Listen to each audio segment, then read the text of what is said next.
Give me a four quarters of the Mannings and Tom Brady, which is going to happen. Brady's going to be one of their guests. There's no doubt about it after the success of last night.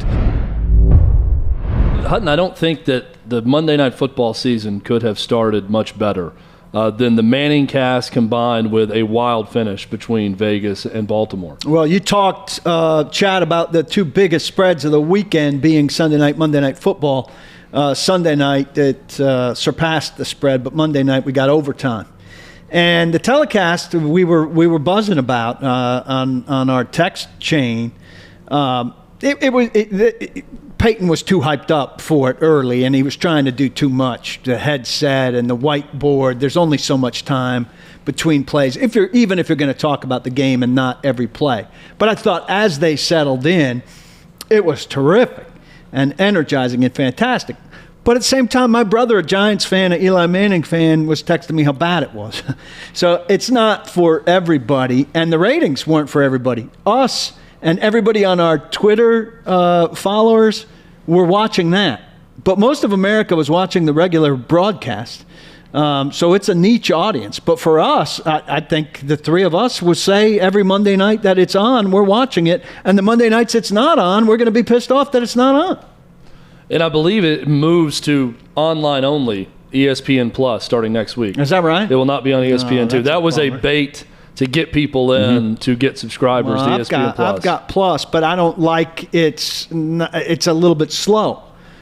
You're not quite live, and your Twitter feed might be ahead of your television stream. That I don't like, because I don't want to see what happens on my phone before I see what happens on my TV. But I thought I thought the guests, Russell Wilson was really good at the end, though I thought his audio was poor.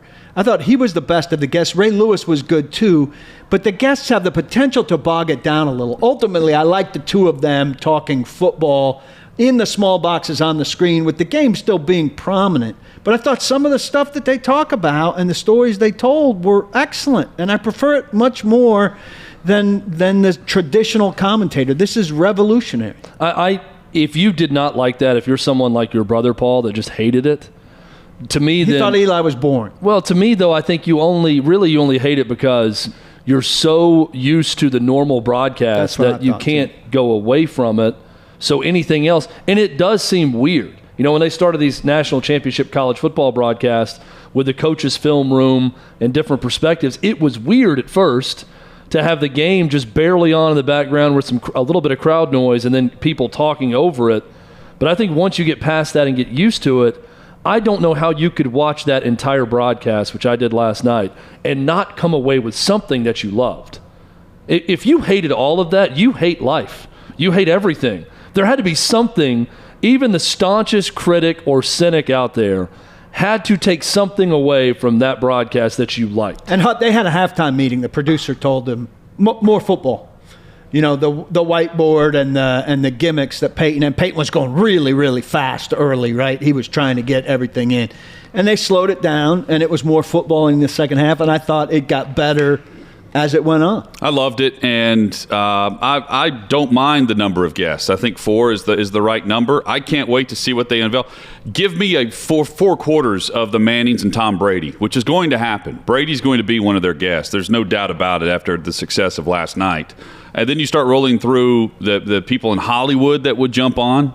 I would want them on camera constantly. Who can't they get? What I foresee this becoming is a late-night talk show for Monday Night Football, where you have people on set with a nighttime set watching the game in real time as they're in the same room together. To me, that's where this is headed, and it's not just sitting there on a camera talking to each other on IFB. I think this is more in-room, in person, where they bring guests out. My next guest is so-and-so, and they fly them in and bring them out on set. I think there are endless possibilities with this format, especially when you get them all in a room together off the cuff. This was weird to me as I read the reviews today, and I think it was Richard Deitch who said, and clearly they did this because the next one, Peyton is going to be in Denver, and Eli is going to be in Jersey or New York or wherever he is, so they will be separate.